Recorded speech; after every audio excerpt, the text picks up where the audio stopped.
Hello everyone. आज पांचवा lecture hostel warden का हम लेकर आए हैं, जिसमें हम टॉपिक पढ़ने वाले हैं व्यक्तित्व, पर्सनैलिटी वाला। ठीक, तो इसके संबंध में आगे बढ़ने से पहले मैं फिर से बता दूंगा कि टेस्ट सीरीज हमारी चल रही है, एप्लीकेशन में आप डाउनलोड कर सकते हैं और टेस्ट सीरीज जो है बहुत ही कम दाम में आपको मिल जाएगी, उसे परचेज कर सकते हैं। इसके अलावा जो है ये जितने भी लेक्चर्स हो रहे हैं इसका PDF मैं टेलीग्राम चैनल पर डाल दे रहा हूँ, आप वहाँ से इसे डाउनलोड कर सकते हैं। तो इस माध्यम से आप अपनी तैयारी अच्छी कर सकते हैं। हॉस्टल वार्डन के अलग अलग विभिन्न टॉपिक्स हम लोग डिस्कस कर रहे हैं अभी। जैसे अभी लगभग समय महीने भर का बचा है, तो इसमें हमारा प्लान है कि जितने भी टॉपिक हमारे तरफ से हम कवर कर सकें उसको करेंगे। इसके अलावा विभिन्न कोर्सेस ऐप में आपको और मिल जाएंगे हमारे एप्लीकेशन में, जो कि PSC या व्यापम की तैयारी से संबंधित है। ठीक, तो चलिए चालू करते हैं। आज का टॉपिक पांचवा लेक्चर है। इसके पहले वाले लेक्चर जो है अगर आपको देखने हैं तो जाके YouTube में वापस से जो है हॉस्टल वार्डन की एक फोल्डर बना हुआ है, उसमें जाकर प्लेलिस्ट में जाकर देख सकते हैं। अभी जो टॉपिक हम चालू करने वाले हैं ये है आपका व्यक्तित्व का टॉपिक। ठीक, तो व्यक्तित्व का मतलब होता है पर्सनैलिटी, अगर साधारण शब्दों में कहा जाए तो। शिक्षा के लिए जो है, जो ये पूरा टॉपिक है आपका बाल विकास वाला, इसमें आप अगर देखेंगे तो व्यक्तित्व एक बहुत बड़ा रोल है चाइल्ड डेवलपमेंट में। और व्यक्तित्व का रोल क्यों इम्पोर्टेंट है, क्या क्या मायने होते हैं, क्या उसके प्रकार होते हैं, किस तरीके से व्यक्तित्व विकास होता है, ये सारी चीज़ें जो है हम इसमें देखेंगे। ठीक, तो आगे बढ़ने से पहले हम देखते हैं ये इंग्लिश में जो शब्द है इसका पर्सोना करके जो है एक शब्द है, इससे निकल कर आया है। पहले तो हम थोड़ा सा देख लेते हैं व्यक्तित्व या पर्सनैलिटी की डेफिनेशन, मतलब लेमैन लैंग्वेज में हम इसका कैसा प्रयोग करते हैं। तो व्यक्तित्व के ऊपर अगर कहा जाए तो किसी भी एक व्यक्ति का ओवरऑल जो उसके गुण हैं, है ना, चाहे आंतरिक हो चाहे आपके बाह्य हो, सारे का योग हम कह सकते हैं क्या है, व्यक्तित्व है, पर्सनैलिटी है। किसी भी व्यक्ति के आंतरिक और बाह्य गुणों का योग हम कह सकते हैं पर्सनैलिटी है, साधारण शब्दों में समझने के लिए। अब इसमें अलग अलग जो है मनोवैज्ञानिक लोगों का जो है विचार अलग अलग रहा है कि पर्सनैलिटी या आपका व्यक्तित्व का डेफिनेशन अलग अलग हो सकता है। तो इसमें सबसे पहले हम देखते हैं पर्सोना। तो पर्सनैलिटी जो शब्द है ये किस शब्द से निकल कर आया है, आपका पर्सोना शब्द से निकल कर आया है, लैटिन भाषा का शब्द है। इसका मतलब होता है आपका बाह्य रूप या फिर एक्सटर्नल अपीयरेंस या मुखौटा, ये कहा जा सकता है। और पर्सनैलिटी जो है ये इंग्लिश भाषा का शब्द है, जो कि कोई भी व्यक्ति का जो है एक्सटर्नल अपीयरेंस या उसका जो इंटरनल अपीयरेंस है उसके बारे में बात करता है। और इसी का हिंदी रूप क्या है, तो व्यक्तित्व है। ठीक है, एक किसी व्यक्ति के गुणों का योग कह सकते हैं। ठीक, तो इसमें जैसे मैंने बताया व्यक्तित्व की अवधारणा और सिद्धांत, इसमें जो है डेफिनेशन पे बड़ा अलग अलग लोगों का मत है। तो हम सीधे डेफिनेशंस लिख दे रहे हैं, इसमें पॉज करके जो आप यहाँ नोट कर सकते हैं या फिर जो है आप PDF डाउनलोड कर सकते हैं। तो इसमें गिलफर्ड ने सबसे पहले बताया व्यक्तित्व गुणों का समन्वित रूप है। ठीक है भाई। वुडवर्थ ने क्या बोला है, व्यक्तित्व व्यक्ति के व्यवहार की समग्र विशेषता है, व्यक्ति के व्यवहार का जो है ओवरऑल जो है विशेषताएं बताता है। वहीं पर अगर देखें NL मन ने क्या बोला है, व्यक्तित्व की परिभाषा एक व्यक्ति के अनुसार व्यवहार के ढांचे, व्यवहार के तरीके, रुचियां मनोवृत्ति, सामर्थ्य, योग्यता और अभिरुचियों के सर्वाधिक विशिष्ट संगठन के रूप में की जा सकती है। तो बहुत बड़ी भारी भारी डेफिनेशन बता दिए। हर चीज में जो बात कर रहे हैं ये क्या व्यवहार के तरीके से रिलेटेड है, रुचियां कैसी हैं, मतलब गुणों से रिलेटेड ही बात कर रहे हैं ये। बिग और हंट ने क्या कहा है, व्यक्तित्व किसी व्यक्ति के संपूर्ण व्यवहार का प्रतिमान है ना, उसका जो है एविडेंस है क्या कि उसका किस तरीके का संपूर्ण व्यवहार है। ठीक है, तो ध्यान रखेंगे समस्त विशेषताओं के योग को व्यक्त करता है। ठीक, मार्टिन प्रिंस क्या बोल रहे हैं, व्यक्तित्व समस्त, जस्ट अ सेकेंड, व्यक्तित्व समस्त शारीरिक तथा अर्जित वृत्तियों का योग है। जो भी शारीरिक आपकी क्वालिटीज हैं या जो आपने अर्जित की हैं उसका योग है बोल रहा है। फिर शिवोरेन क्या बोल रहे हैं, शिवारेन तो व्यक्तित्व और व्यक्ति के विकास की किसी भी अवस्था में होने वाली समग्र मानसिक संगठन है। ठीक, तो ये डेफिनेशन आप जो है मोटा मोटी याद रख लेंगे कि किसने क्या क्या चीज़ बताए हैं। तो इसमें हर किसी का मत अलग अलग दिखाई दे रहा है, कोई इसको व्यवहार बता रहा है, कोई समग्र गुण बता रहे हैं, हर कोई का डेफिनेशन अलग है। और पेपर में जो है इस तरीके की चीज़ें पूछी जाती कि कौन सी परिभाषा किसने दी है, तो इसे बिल्कुल आप देख लेंगे, मैं PDF भी शेयर कर दूंगा। आगे हम देखें इसमें और कौन का, तो आलपोर्ट ने जो है 1937 में जो है 50 परिभाषाओं का विश्लेषण किया व्यक्तित्व से रिलेटेड, और यह माना कि व्यक्तित्व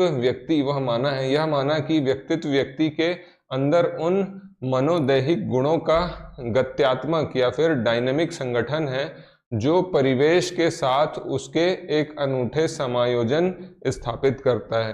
तो भाई जो भी उसके गुण हैं व्यक्ति के और उसके या फिर उसकी जो सराउंडिंग है उसके बीच में जो है एक डायनेमिक ऑर्गेनाइजेशन एस्टेब्लिश करता है, यही चीज क्या बोल रहा है आप, आलपोर्ट बोल रहे हैं। इनने जो है 50 परिभाषाओं का विश्लेषण करके ये बताया। तो ये चीज बिल्कुल ध्यान रखेंगे, किसने जो है इतना सारा एनालिसिस किया था, विश्लेषण किया था, आलपोर्ट ने।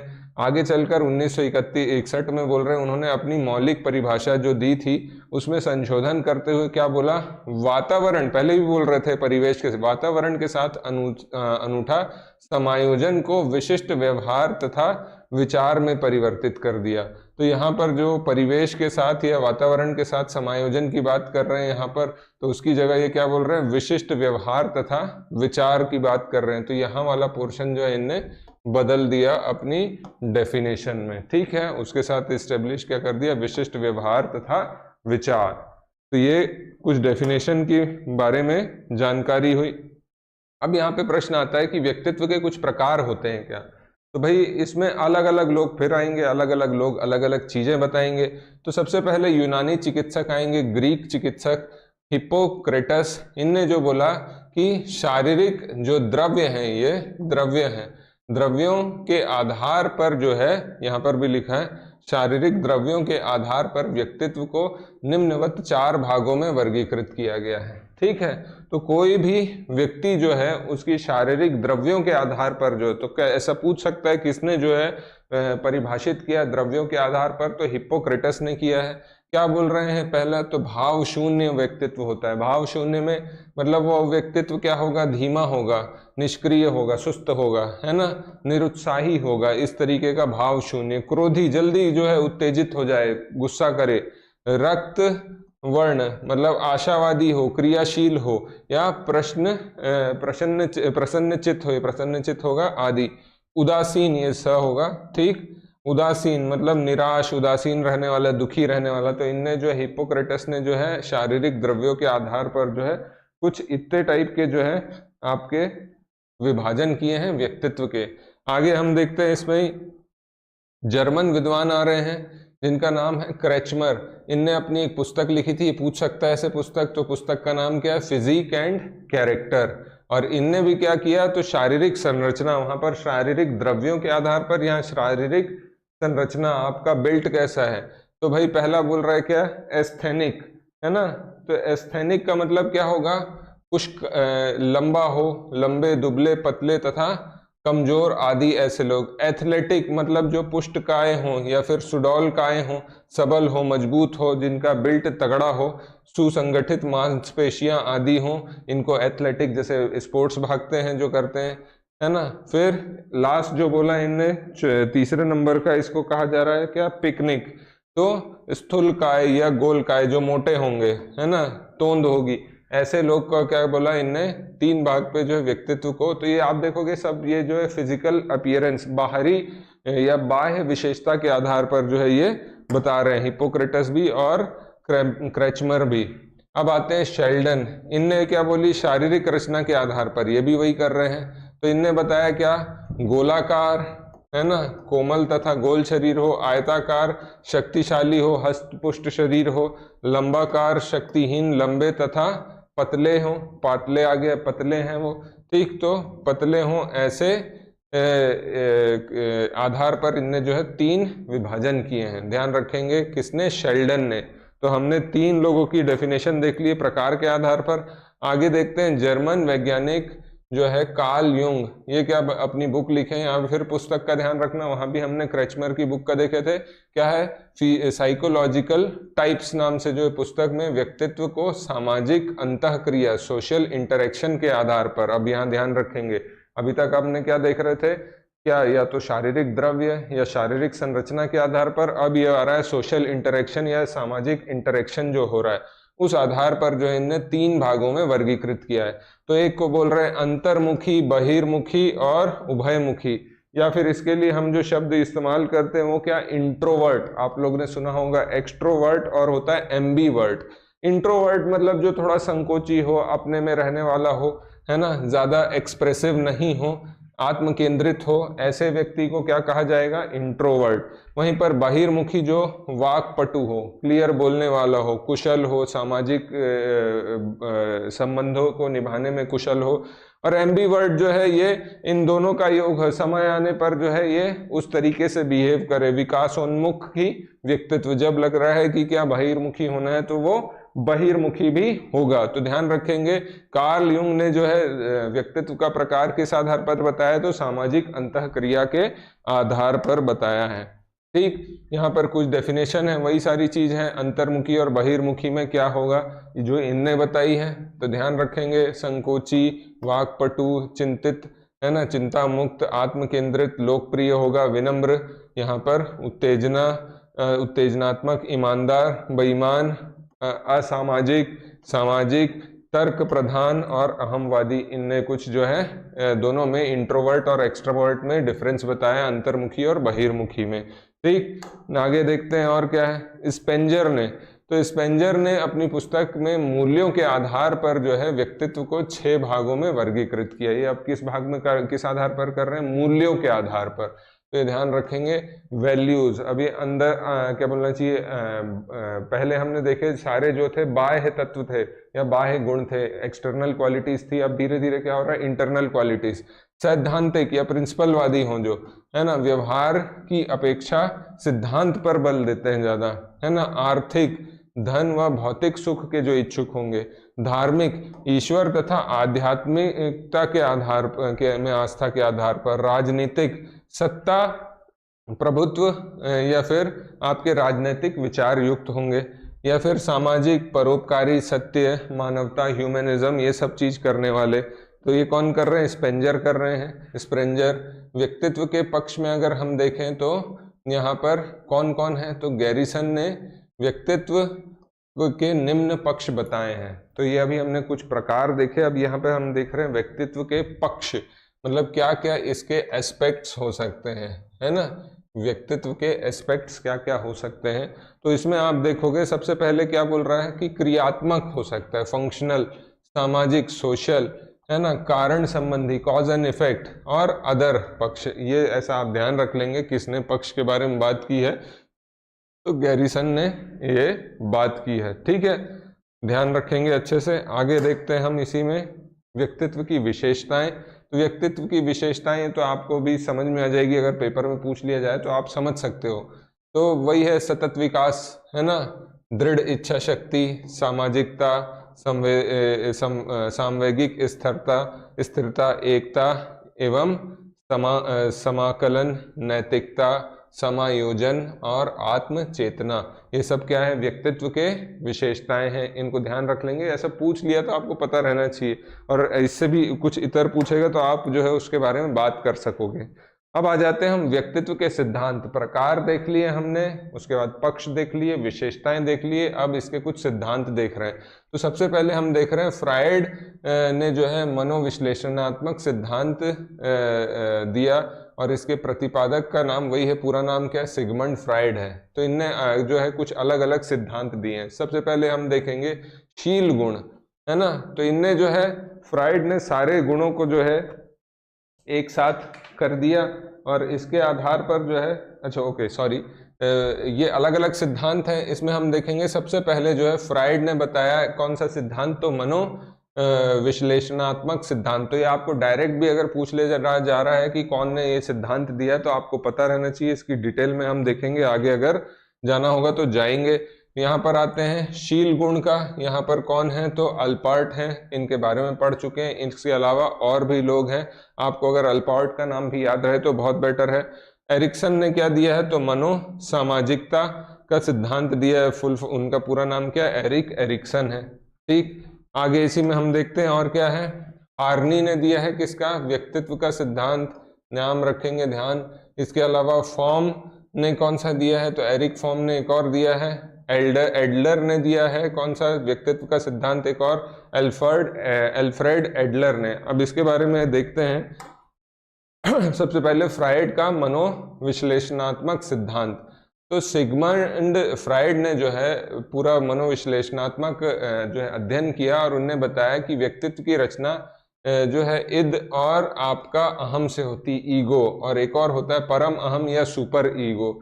और इनने जो है क्या किया, ये इद, अहम और परम अहम को जो है 3 भाग में बताया है, चेतना, अर्ध चेतना और अचेतन के आधार पर बताया। उन्होंने अपने मॉडल को समझाने के लिए एक हिमखंड लिया है, ऐसा इनने जो है समुद्र है, इसमें आपको पता है हिमखंड जो दिखता है बाहर जितना रहेगा उतना ही नीचे रहेगा।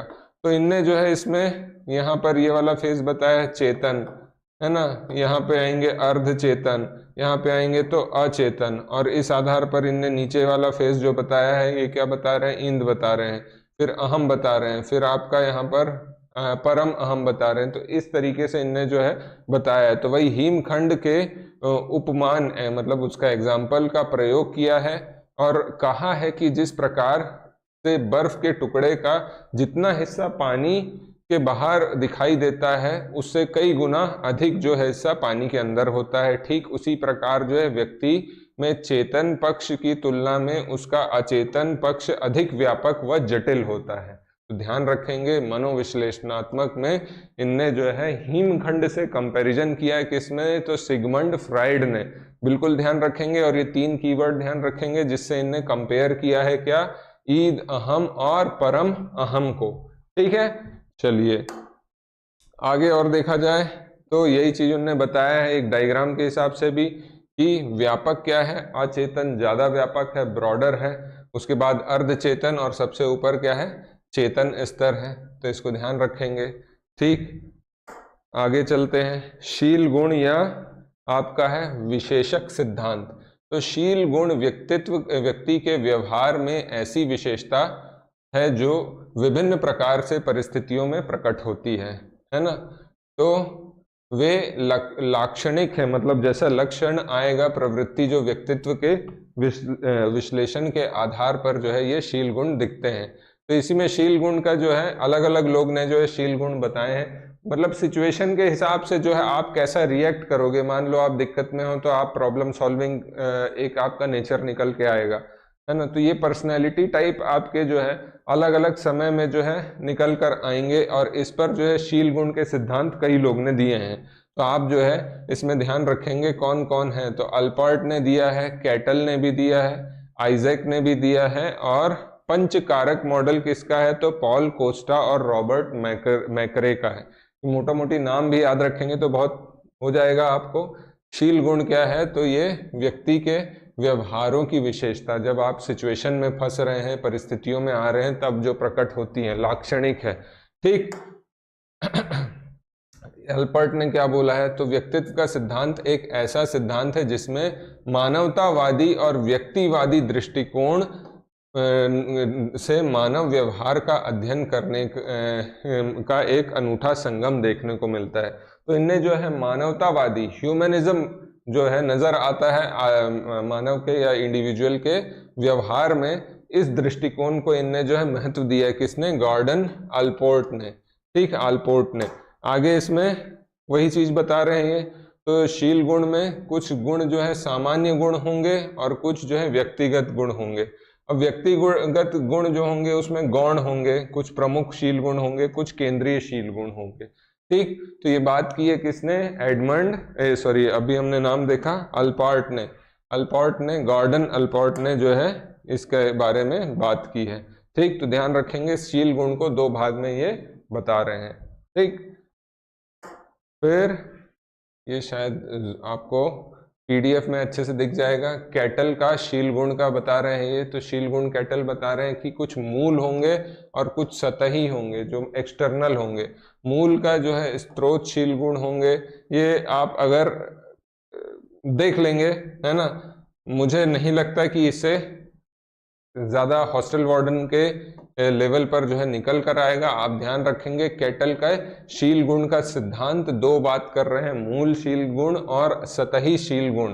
ठीक है, मूल शील गुण में जो है और सतही शील गुण में कुछ और जो इसके नेचर दिए हुए हैं उसके बारे में आप नहीं भी ध्यान रखेंगे तो काफी होगा। ठीक, कोई चीज बोल रहा है कि कैटल ने अपने विश्लेषणात्मक आधार पर जो है 16 प्राथमिक अथवा मूल शील गुण बताए हैं। वहां हमने देखे मूल जो या फिर इसकी जानकारी दे रहे हैं, और उन्होंने व्यक्तित्व के मूल्यांकन के लिए अपने सहकर्मियों के साथ एक परीक्षण भी विकसित किया, जिसे बाद में क्या कहा गया। तो ये चीज आपको ध्यान रखनी है, ये वाला पॉइंट बिल्कुल ध्यान रखेंगे। वहां पे आप मूल और सतही बस डिफरेंस ध्यान रखेंगे, ये वाला पॉइंट बिल्कुल ध्यान रखना है कि कैटल ने जो है 16 व्यक्तित्व कारक प्रश्नावली या 16 पर्सनालिटी फैक्टर क्वेश्चनेयर तैयार किया था, अपने सहकर्मियों के साथ परीक्षण किया था। तो ये बिल्कुल ध्यान रखेंगे। और ये किसके लिए, तो मूल शील गुण की जानकारी प्राप्त करने के लिए इनने किया था। तो बिल्कुल ये वाला ध्यान रखेंगे। 16 पर्सनैलिटी फैक्टर क्वेश्चनेयर किसने डेवलप किया था, तो कैटल का नाम इसमें आपको याद रखना है। ठीक, आगे आइजैक के बारे में, तो व्यक्तित्व के अलग अलग आयाम बता रहे हैं ये। तो भाई एक होती है अंतर मूर्खता, एक होती है बाहर मूर्खता, है ना, बाहिर मुक्ता, एक होती है अंतर्मुक्ता। ठीक, ये मूर्खता हो गया है। ठीक, ध्यान रखेंगे अंतर्मुक्ता और बाहिर मुक्ता। तो भाई आयाम बता रहे हैं हर व्यक्तित्व में ये होगा, बाहरी तथा आंतरिक उद्दीपन से संबंधित है। फिर बोल रहा है क्या, तांत्रिकता पिता बनाम सामवेगिक स्थिरता, तो भावनात्मक और असमंजित व्यवहार से संबंधित ये एक आयाम बता रहे हैं। फिर मनस्ता पिता बनाम आपका सामाजिकता, ये भी एक चीज बता रहे हैं। तो मनस्ता में क्या आ जाएगा, कोई व्यक्ति आक्रामक है, अहंकारी है, असामाजिक है, आवेगी है, ये सारी चीज। और सामाजिक में आ जाएगी परोपकारी और ऐसे गुण होंगे। तो ये कुछ जो है क्वालिटीज बता रहे हैं कौन, आइजैक ने अपने जैविक शील गुण के सिद्धांत में बताए हैं। तो इसको आप ध्यान रख लेंगे। आगे देखें और क्या है, व्यक्तित्व के 5 कारक, है ना, 5 फैक्टर्स। तो इसमें कौन है, तो पॉल कोस्टा और रॉबर्ट मैकरे, ये बिल्कुल ध्यान रखेंगे। पॉल कोस्टा और रॉबर्ट मैकरे ने बताया आपका क्या, 5 कारक किसके, व्यक्तित्व के।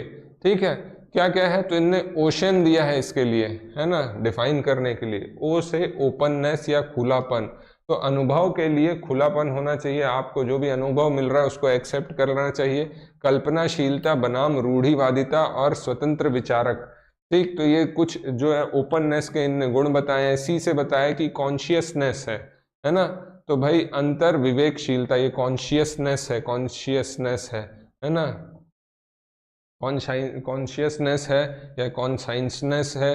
तो ये बिल्कुल ध्यान रखेंगे कि दूसरा गुण जो बता रहे हैं ये पंचकारक में, कि आपके अंदर जो है अंतर विवेकशीलता कितनी है, क्या है, उसके बारे में बात की जाएगी। आत्म अनुशासित, परिश्रमी, ईमानदार, ऐसे गुण होंगे। ठीक है, आगे और इसमें ओशियन में ई से आएगा एक्स्ट्रावर्जन या बाहिर मुक्ता। तो भाई कितना ज्यादा व्यक्ति जो है बाहिर्मुखी है या आपका एक्सट्रोवर्ट है। ए से होता है एग्रीएबलनेस या सहमतिशीलता, तो मैत्रीपूर्ण बनाम प्रतिस्पर्धा, ये इसमें कुछ गुण रहेंगे। और ये गुण मेन है क्या, दयालु, मददगार, भरोसेमंद आदि। और लास्ट क्या है, न्यूरोटिसिज्म या फिर तांत्रिकाताप, तो इसमें जो है वो व्यक्ति जो चिंतित रहेगा, असुरक्षित रहेगा, ऐसा रहेगा। तो ये कुछ 5 फैक्टर बताए किसने, आपका मैकरे और, नाम देख लेते हैं, मैकरे और रॉबर्ट मैकरे और पॉल कोस्टा ने। तो ये ओशन का फुल फॉर्म भी आप ध्यान रखेंगे, और हर एक में क्या क्या गुण हैं वो मोटा मोटी भी ध्यान रहेगा, चलेगा। ओशन का फुल फॉर्म किसने दिया है, पंचकारक सिद्धांत। तो इन दोनों का नाम आपको ध्यान रखना है। ठीक,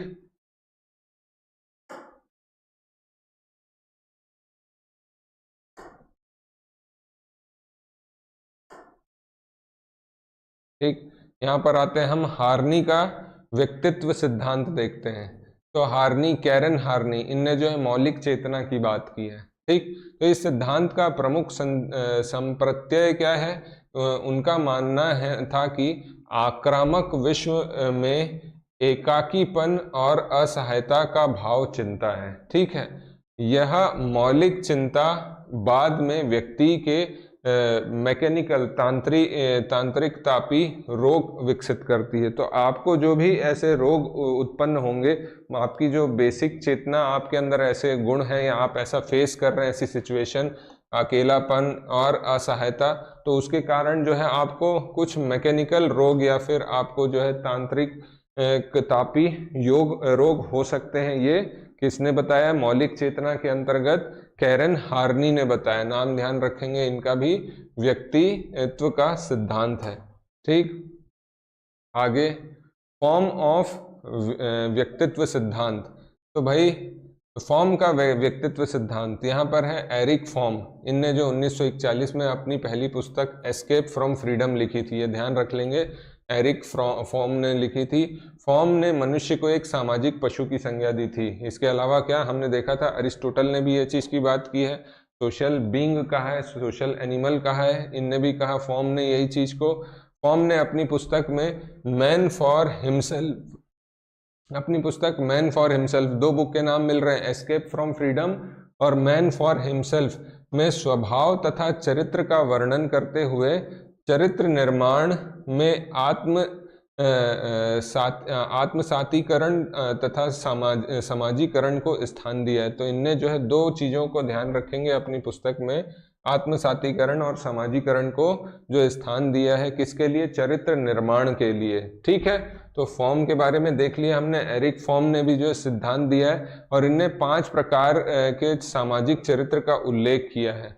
तो रिसेप्टिव या ग्रहणशील, विपणन या मार्केटिंग, ठीक, शोषणशील या फिर एक्सप्लॉइटेटिव, संचयशील या होर्डिंग, और उत्पादक या प्रोडक्टिव। ये कुछ सिद्धांत आपके सामाजिक चरित्र का उल्लेख किया है 5 प्रकार के, किसने?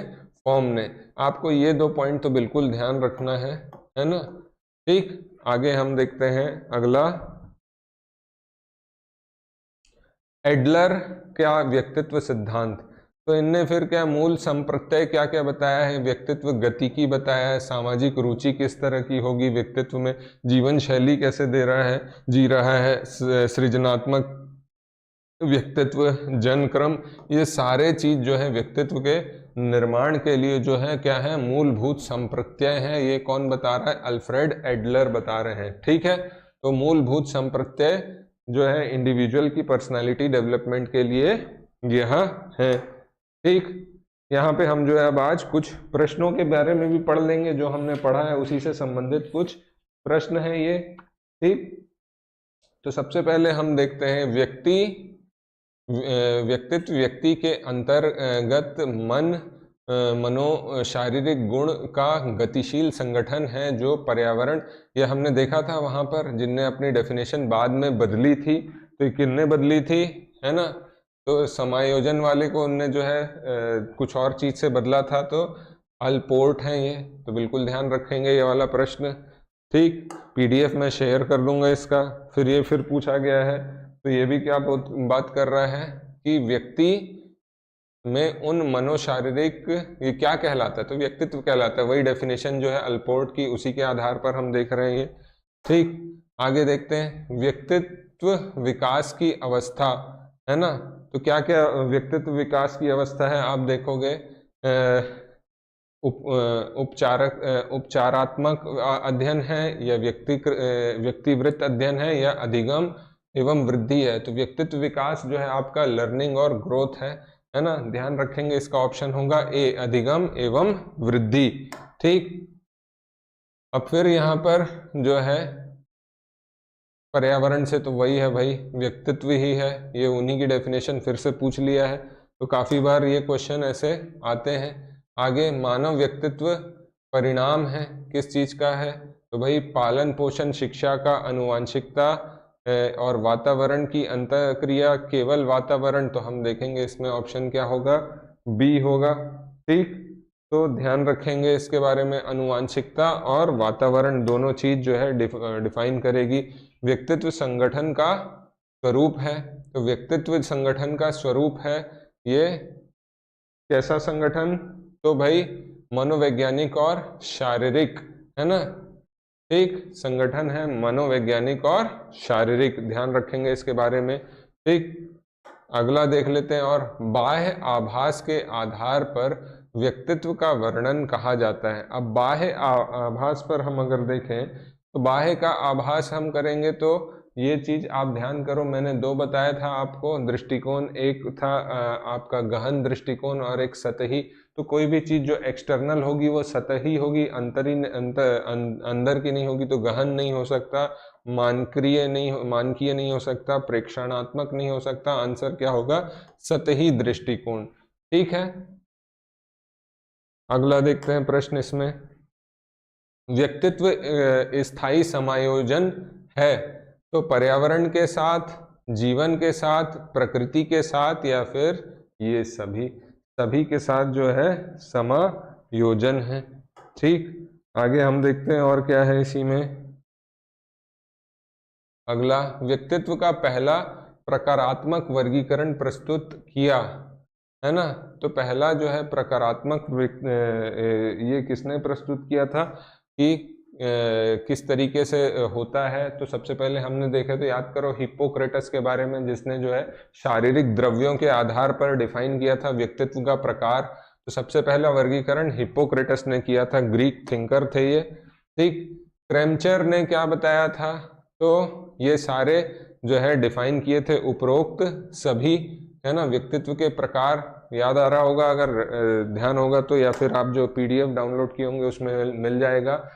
किसने व्यक्तित्व को जो है इस आधार पर लंबकाय, और ये तो क्रैमचर है, अभी हमने पढ़ा, है ना। ठीक, आगे देखते हैं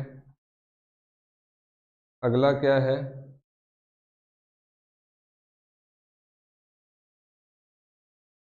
अगला बोल रहा है क्या? थॉर्नडाइक के व्यक्तित्व के वर्गीकरण के आधार। ठीक है, तो इसमें जो है चिंतन और कल्पना है प्रमुख, जो इनने आधार बनाया है, ये ध्यान रख लेंगे, चिंतन और कल्पना है थॉर्नडाइक का।